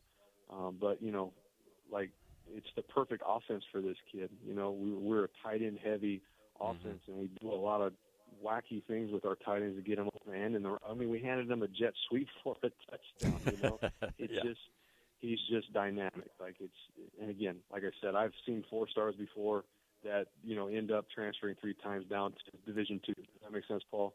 He's not that type of kid. Like he belongs at that big time level, and we're doing everything we can to get him prepared for that, both in practice, on the field, off the field. We're going to do everything we can to support him. So he'll be ready to go. I'm excited for his future. I appreciate you saying that about him and clearing a few things up. I really do. So we're going to be able to watch this team, at least me, and we're able to broadcast next week's game when Salinas comes to town. Phil Bonatti and I and Pat Hill's going to be there, so it's going to be a big deal. Really excited about it. So talk about that game, the traditions that's been started last year when you guys traveled to there, what that looked like, and what do you guys have planned for next week? Hey, here's a real story on how the Rodeo Bowl got started. This All right, let's go. Fantastic story.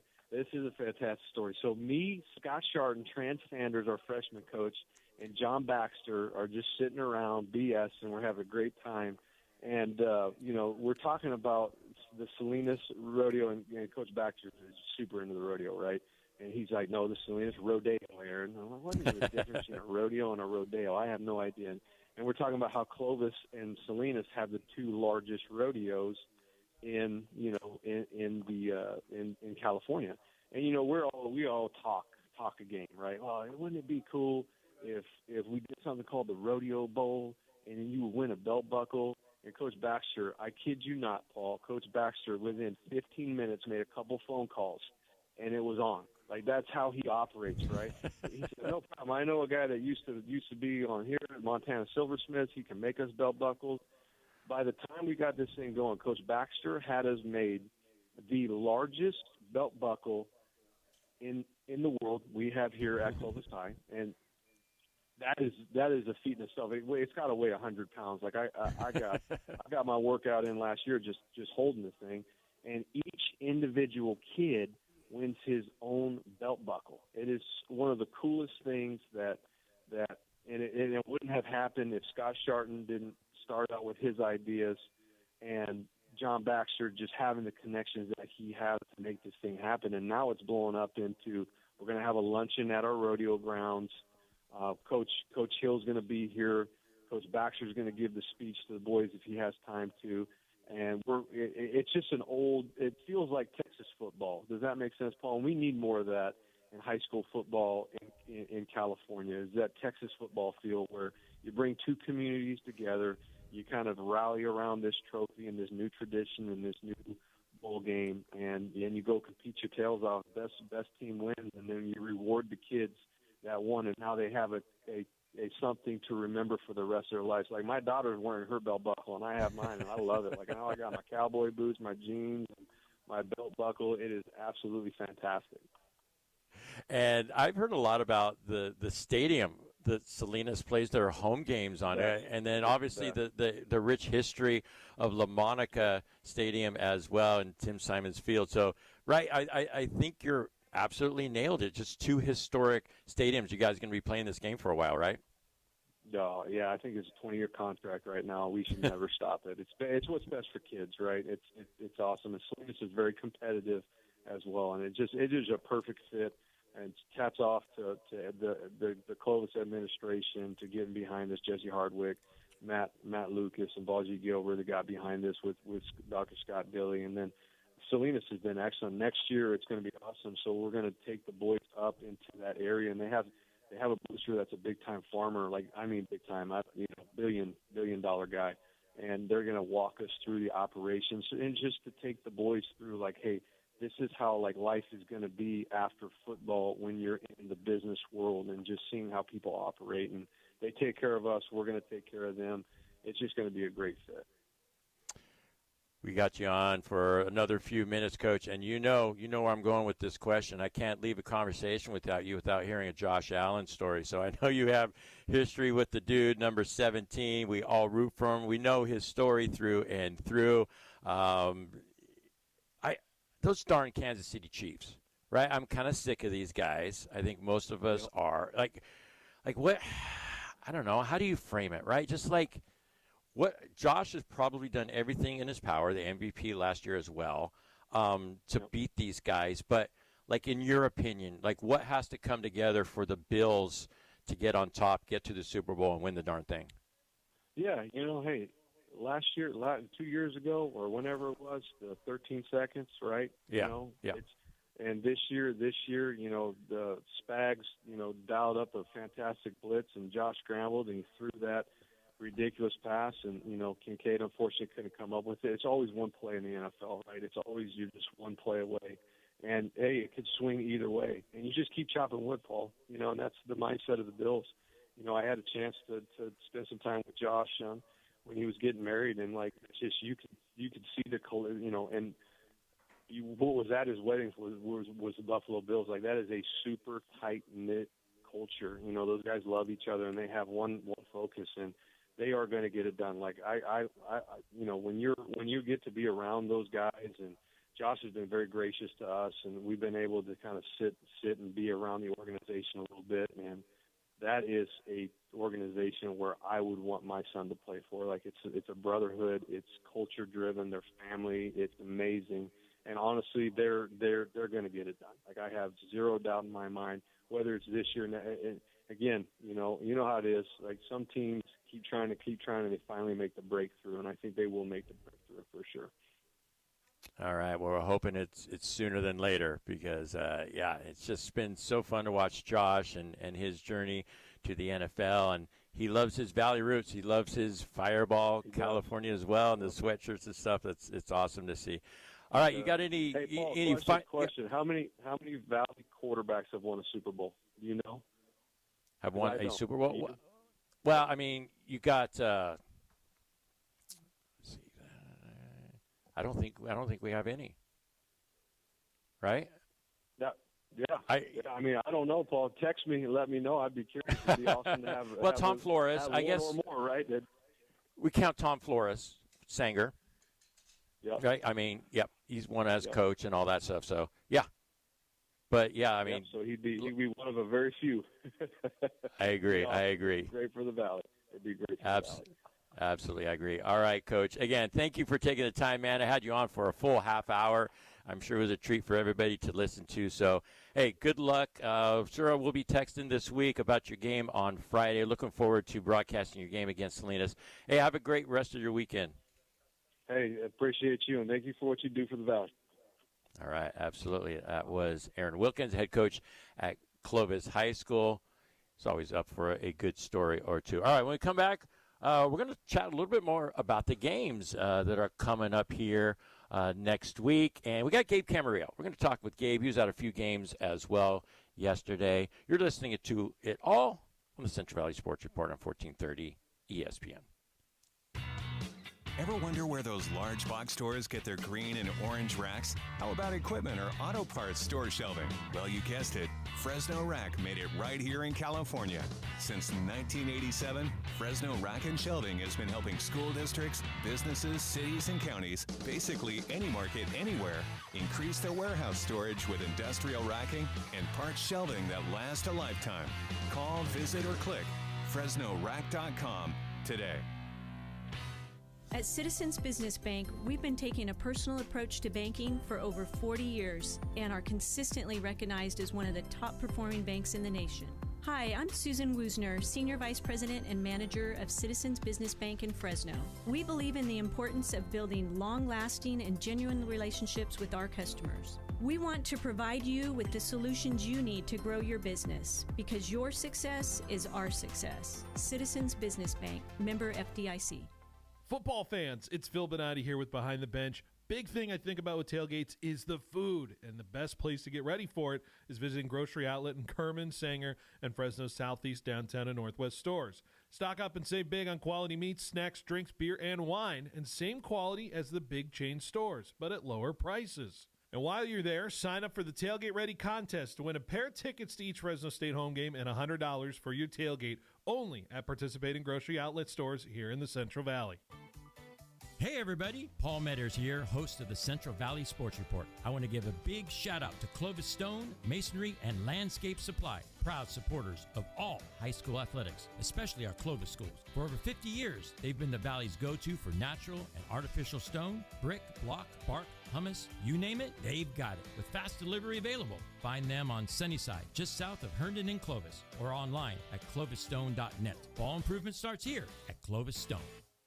Are you tired of waiting forever for your prescriptions? Grizzly Pharmacy is here to tame your healthcare needs. We fill most prescriptions in 15 minutes or less, always accepting new patients. And enjoy free delivery to your home or workplace in Fresno and Clovis. We accept all major insurance, including Medi-Cal, Blue Cross, and Optum Rx. For our Clovis location, please call 559-324-1808 or visit grizzlypharmacy.com for more information. Hey Fresno, Chris Swart out here, operating partner Jack's Car Wash Companies, located on the southwest corner of Cedar and Shepherd. Don't miss out on this winning combo. That's right, Jack's Car Wash has a brand new Pepsi and Coke soda fountain, plus a new Keurig coffee station featuring your favorite national brands. Plus, Jack's full detailing is backed by popular demand. Schedule yours today by calling 435-7335. Jack's Car Wash and ESPN Fresno, the double play of a great car wash and a great broadcast. Let's go Giants! Hi, I'm Jim Schaefer with Helena Agri-Enterprises. At Helena, we lead with agronomy, and crop health plays a crucial role in maximizing production. You can visit helenaagri.com to find your local Helena retailer and learn more about Helena's products and solutions. Summer temperatures and droughty conditions are rapidly approaching in the Central Valley, which isn't ideal for farming. These environmental stresses can impact yields significantly, so how do we fight against this? At Helena, we have a product called Megafol. Megafol contains a precision blend of plant extracts that improves crop vitality and helps defend against environmental stressors like heat and drought. So how does it work? Simply put, the plant extracts in Megafol upregulate genes that produce specific proteins in the crop. More of these proteins means the crop can function at a higher level under stress conditions and less energy is spent on recovery. At Helena, we lead with agronomy, and crop health plays a crucial role in maximizing production. You can visit helenaagri.com to find your local Helena retailer and learn more about Helena's products and solutions.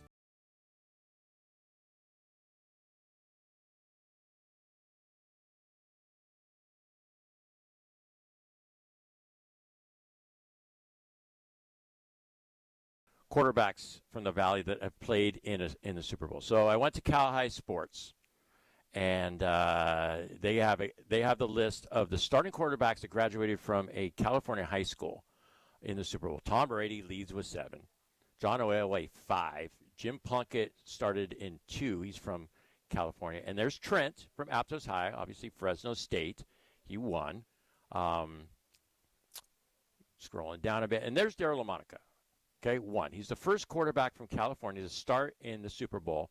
When he did in the second Super Bowl in '68 when the Raiders lost to the Green Bay Packers. And I did mention Tom Flores, so I saved myself a little bit. He was the backup quarterback in the Super Bowl, and then obviously he won 2 of them as a coach. So there's a little bit of the answer, right, without taking a deep dive into the starting quarterbacks from California in the Super Bowl. All right, we got Gabe Camarillo on right now. Gabe was at a couple of games last night. I went through the Central East. There, I said it. Central East Bengals and Inglewood game. But we're going to bring Gabe on as much as possible because he runs around crazy, does a great job for KMPH Fox 26, bringing you guys to high school action. So he's around town on Friday nights as well. So, Gabe, first of all, if you were put on the spot on that question, would you have come up with, let's say, Trent or Flores or LaMonica?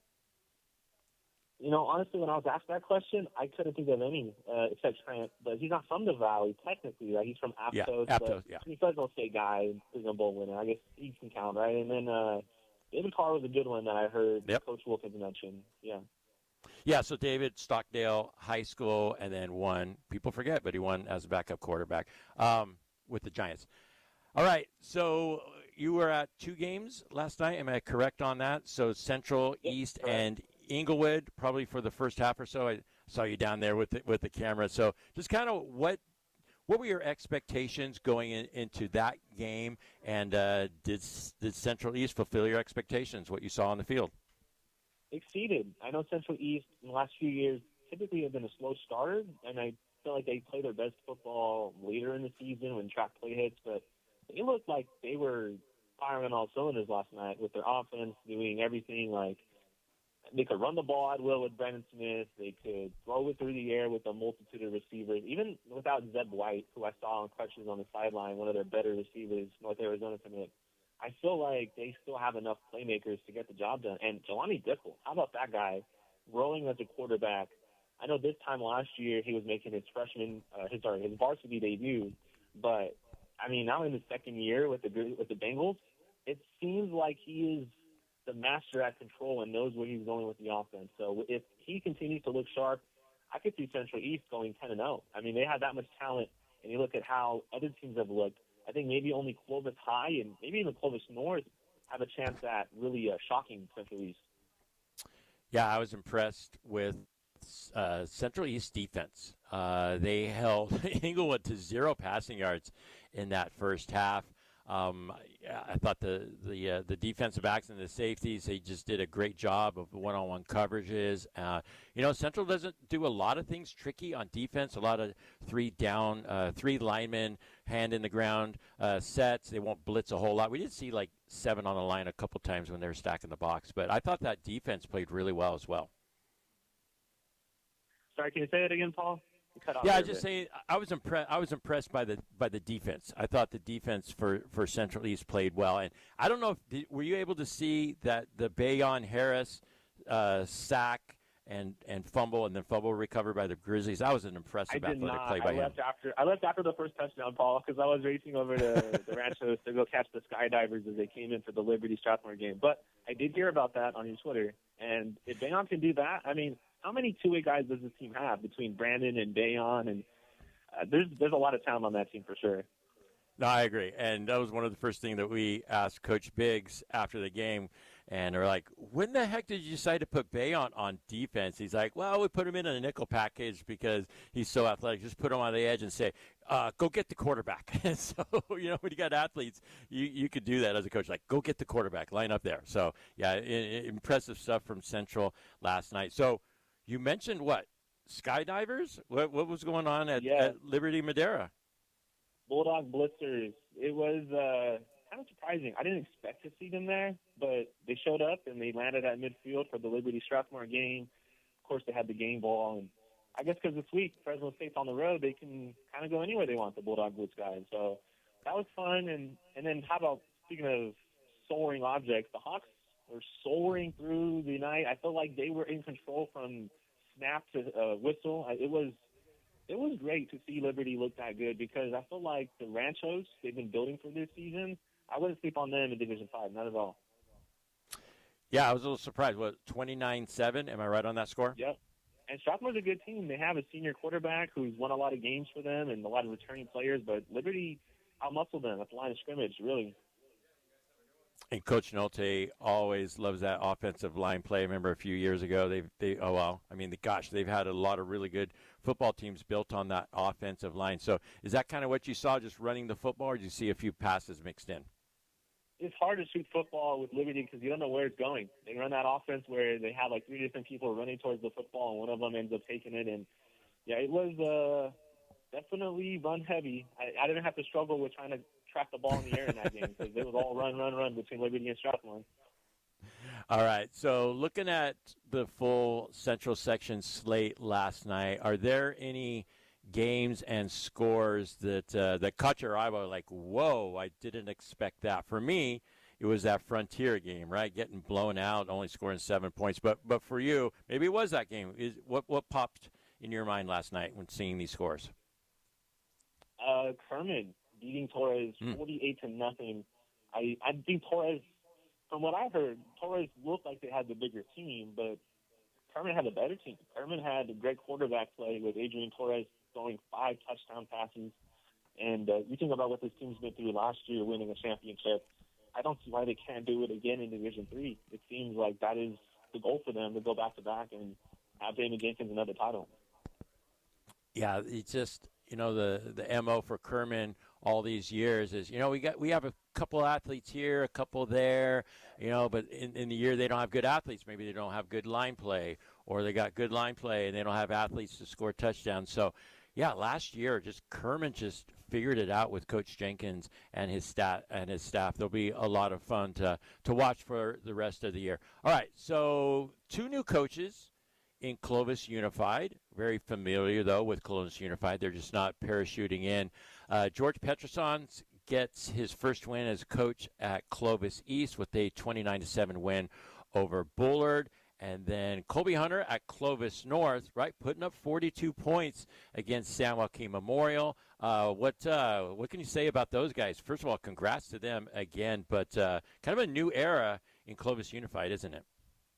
Yeah, a new era for Clovis North with the new-looking offense, and it scores 42 points in its first rendition. So I like to see that Colby Hunter able to have success at multiple stops that he's been at. It seems like he's the X factor, right? Wherever he goes, the offense is going to start turning out big plays and scoring lots of points. And, you know, you can have an offense like Clovis North last year where it was kind of slower, and the score was 24-0, I think it was, 24-0, North over Memorial. Well, take the same Memorial and North team. Actually, take the same Memorial team, but very different-looking North team, and it's 42-14. So it's impressive to see what Hunter can do there. And then you mentioned Petrosons. That game, I think it was like 7-6 at half. So it was kind of a sloppy first half. Lots of learning, I guess, because we got a new quarterback, a junior, Jamie Spurgeon. But what impressed me about that East team was how they held Bullard to 7 points. Bullard has a lot of good players on their offense.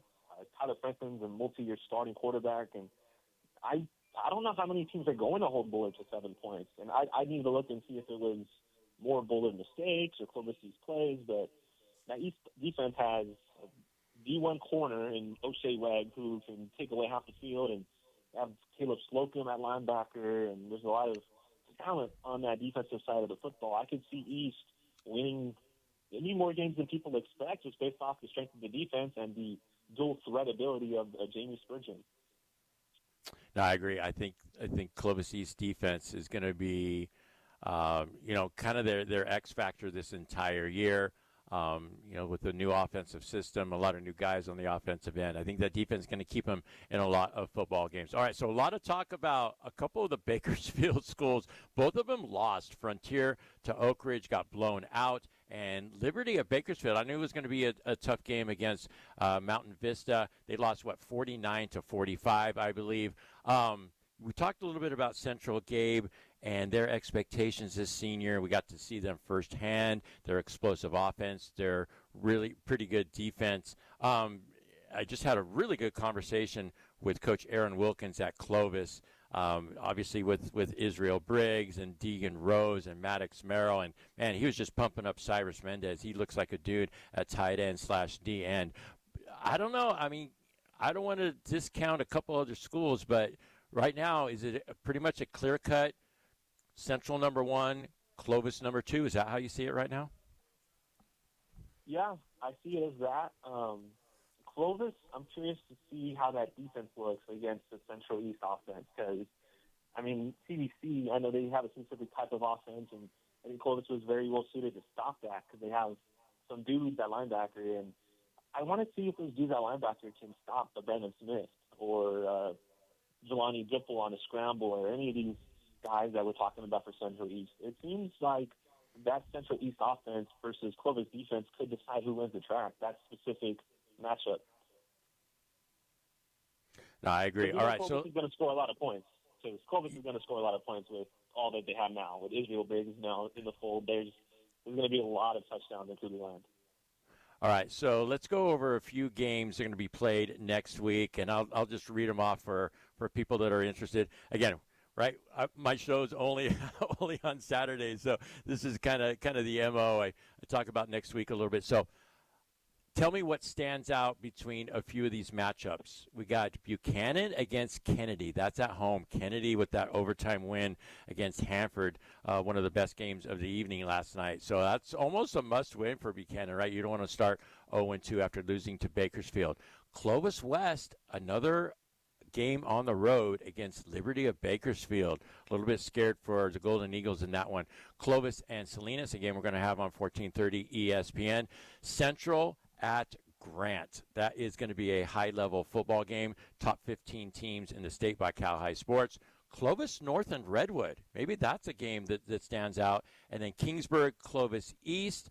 And Sanger is going to be playing Hanford. That's going to be a Thursday game.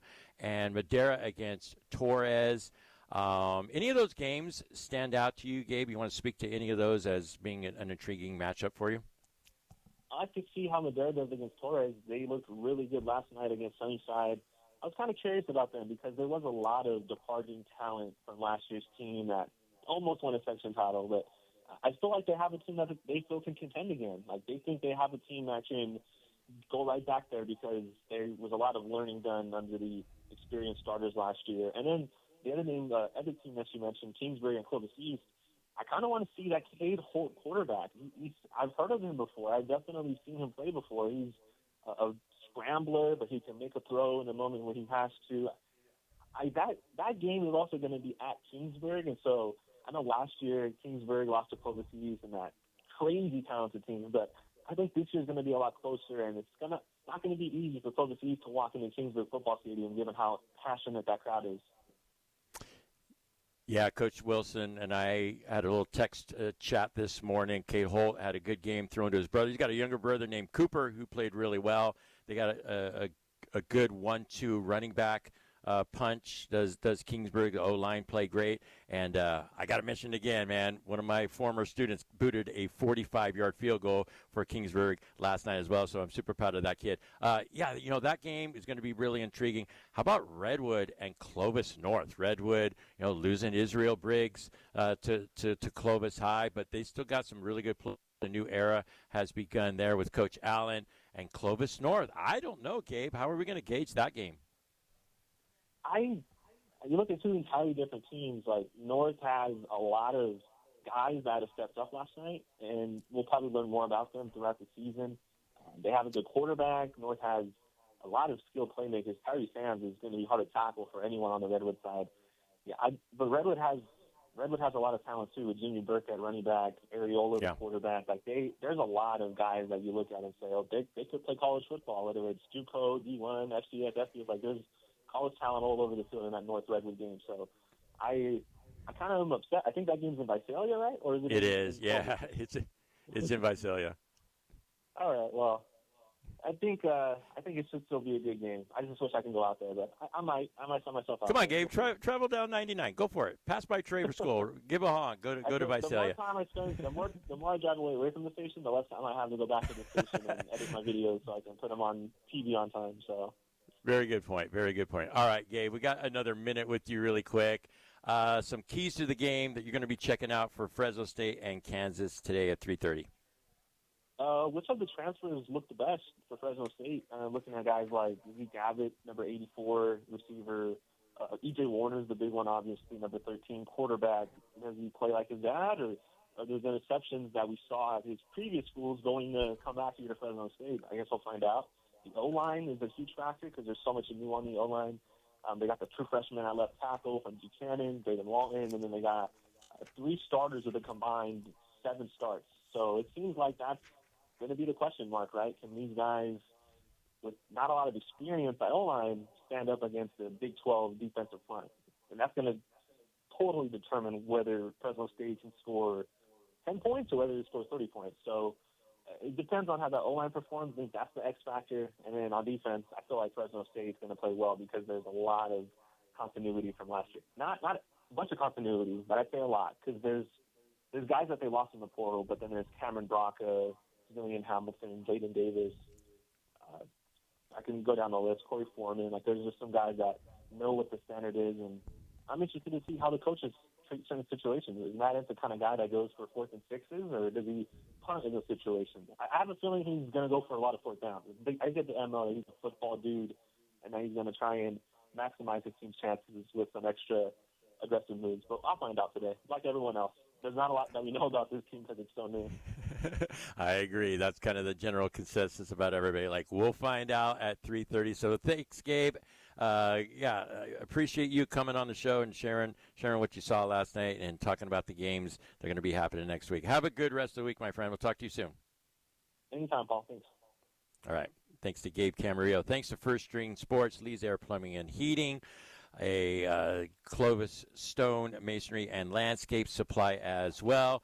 Jared Campbell from Lemoore, Aaron Wilkins from Clovis High. I'm off for the rest of the weekend. I'm going to have a really good weekend. I'm excited about it. I'm going to go to a baseball card show tomorrow as well in Anaheim. But a lot of eyes on Fresno State. But you guys have a great rest of your weekend as well, and we will talk to you soon. Sports fans of the Central Valley, are you ready to step up your game day grilling? Step into the Butcher Boss and discover winning flavors the champions crave. Ask about their 5 for $35 deal, where you can feed up to 5 people for $35 every day.